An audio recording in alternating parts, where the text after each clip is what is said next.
Assalamualaikum warahmatullahi wabarakatuh. Perkenalkan, nama saya Dimas Hari, NPM saya 24782067. Jadi pada video kali ini saya akan melakukan penjelasan mengenai smart home. Kita akan mengeksplorasi tentang smart home. Nah, langkah pertama yang kita akan lakukan adalah memahami perangkat yang ada pada smart home. Nah, complete ESP deliver and Nah, jadi ISP mengirimkan data gitu ya, mengirimkan data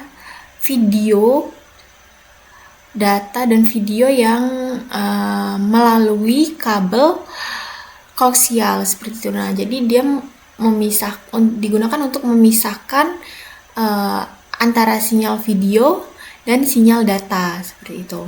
Terus pertanyaan pertama, two coaxial cables leave the coaxial separator in the topology show.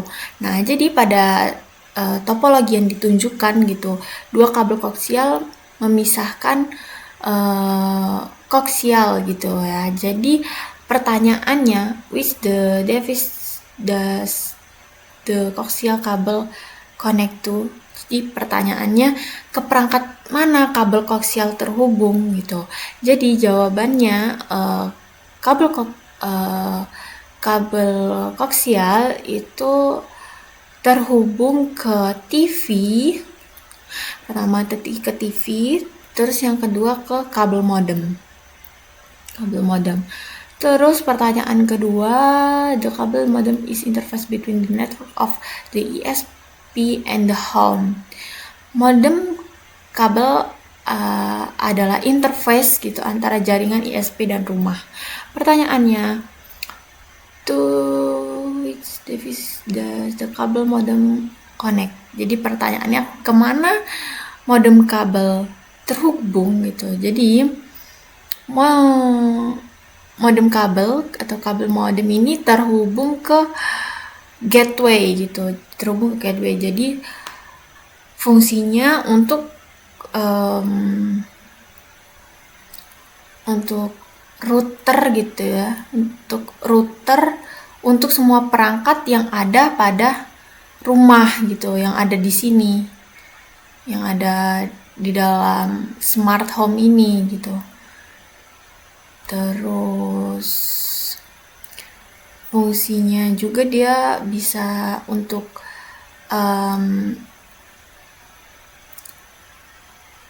penyedia interface gitu, penyedia interface berbasis web yang memungkinkan para pengguna di dalam smart home ini bisa mengontrolnya lewat handphone gitu, Nah, terus kita langsung ke step kedua. Jadi di step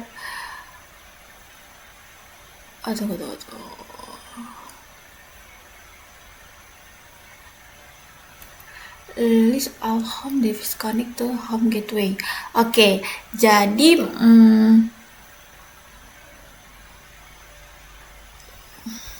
yang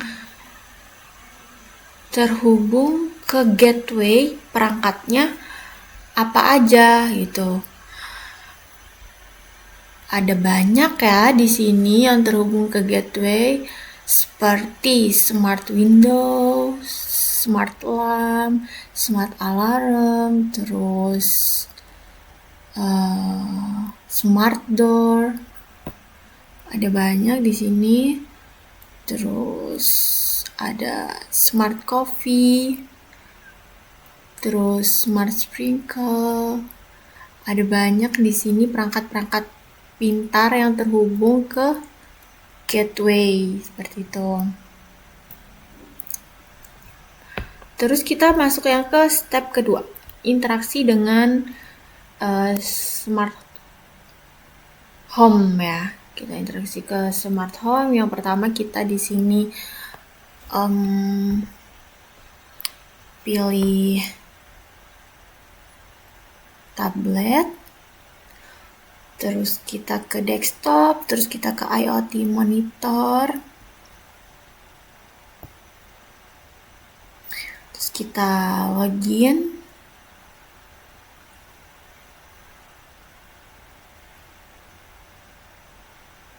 Oke. Nah, jadi what is display? What is display? Jadi tampilannya di sini menunjukkan daftar-daftar perangkat IoT di smart home. Terus tuh statusnya yang pasti, status dari perangkatnya, on kah, off kah, seperti itu. Terus tuh ada sensor juga seperti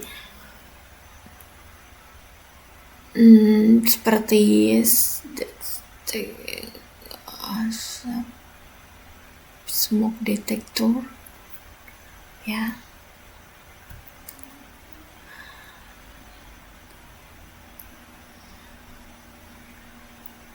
Smart door.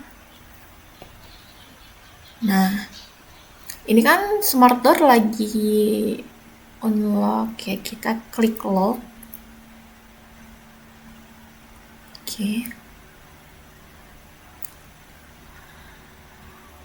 What's the door lock? How do you know? Nah, jadi jawabannya di sini kan ini kan mengunci smart door-nya ke dari jarak jauh ya, kan lewat HP gitu, lewat tablet.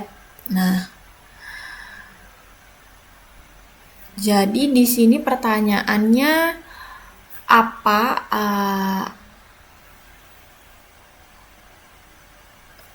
Tunggu sebentar.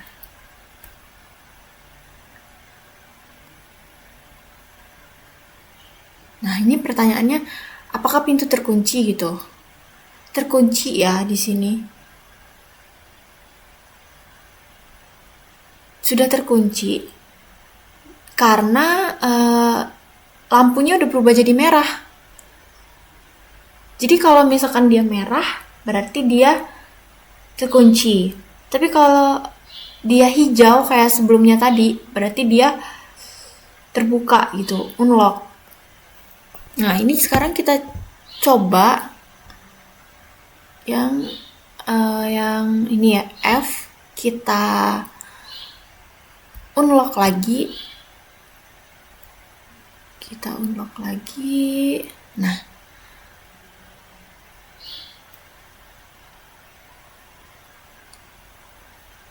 coba. Nah, kan kalau misalkan unlock ya udah hijau lagi gitu. Jadi itu perbedaannya. Kalau misalkan dia merah berarti dia terkunci. Kalau dia hijau berarti dia terbuka. Tuh. Oke, selanjutnya klik the smoke detector in the browser to expect this station. Jadi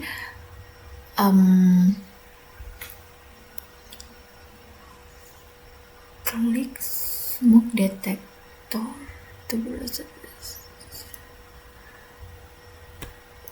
What is the smoke level reading by smoke detector? Can the smoke detector be controlled? Oke, jadi di sini kita mau tahu seberapa tingkatan asap gitu yang dibaca oleh smoke detector. Nah, lalu apakah smoke detector ini bisa dikontrol gitu ya? Kita coba dulu. Pertama di sini kita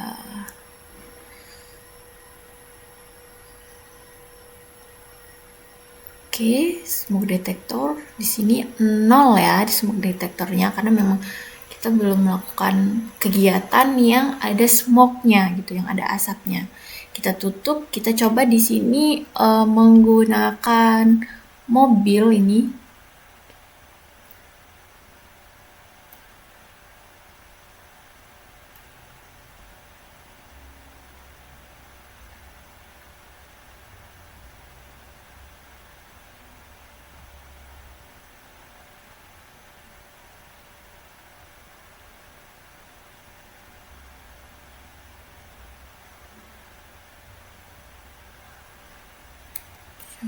Sebentar.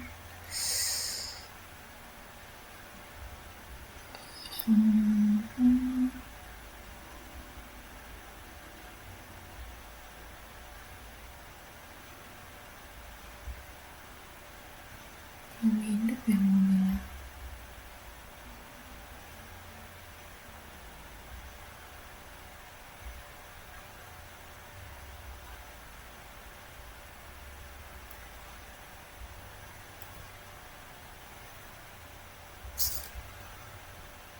Nah, ini kita hidupin mobilnya ya. Udah, kita hidupin, kita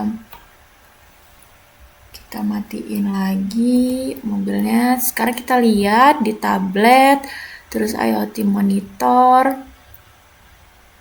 Nah, sekarang kita lihat smoke detektornya. Oke, sudah terlihat smoke detektornya di sini 055029. Pokoknya dia mengikuti di sini ya, ada berapa gitu tingkat asapnya. Lalu dapatkah detektor asap dikontrol?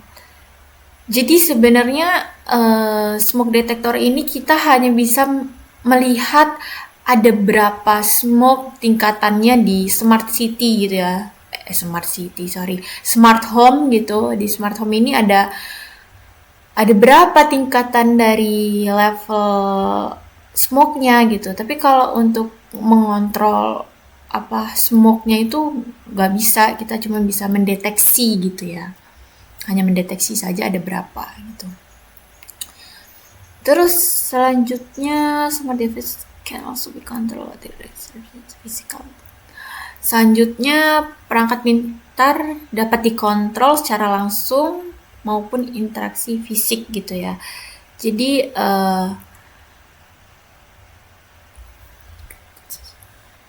untuk menyalakan cuma matikan coffee maker. Oke, smart coffee maker. Oke, bisa. Oke, sudah. Jadi kita menggunakan coffee makernya ketik ALT. Terus kita ini klik aja smart coffee makernya. Ini secara manual ya. Oke. Terus yang kedua, edge computing in the smart home. Bagian edge computing gitu. Run the classic car gitu. Kalau yang ini kan tadi kan kita udah coba, jadi kita langsung aja ke set the car and by hold the ALT click. Oke, jadi kita caranya dengan mengklik ALT, terus kita klik classic car-nya. Ini dia sudah hidup. Tuh, sudah hidup ya mobilnya.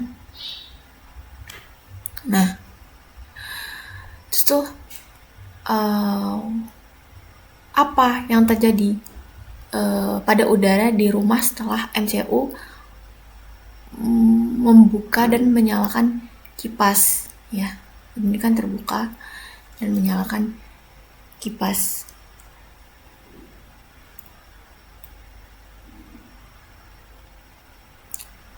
Tertutup ya. Jadi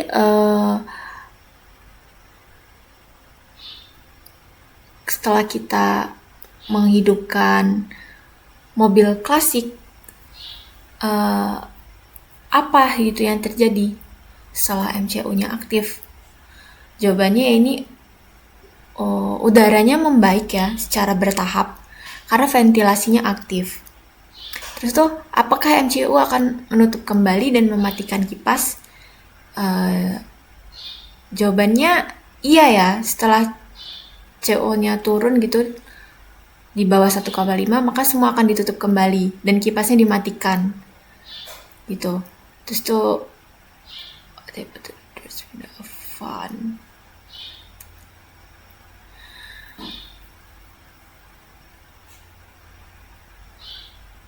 Terus tuh kita udah matiin. mesin mobil, kualitas udaranya pasti akan membaik ya, akan kembali membaik. Terus tuh jendela sama pintu sama kipas ya mati otomatis seperti itu.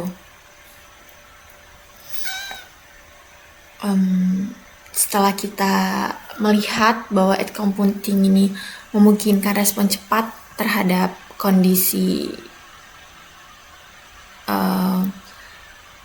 di lingkungan kita gitu ya. Jadi kalau misalkan menggunakan cloud, responnya akan lebih lambat dan dia yang pasti bergantung pada internet. Seperti itu. Sekian penjelasan dari saya akhiri. Wassalamualaikum warahmatullahi wabarakatuh.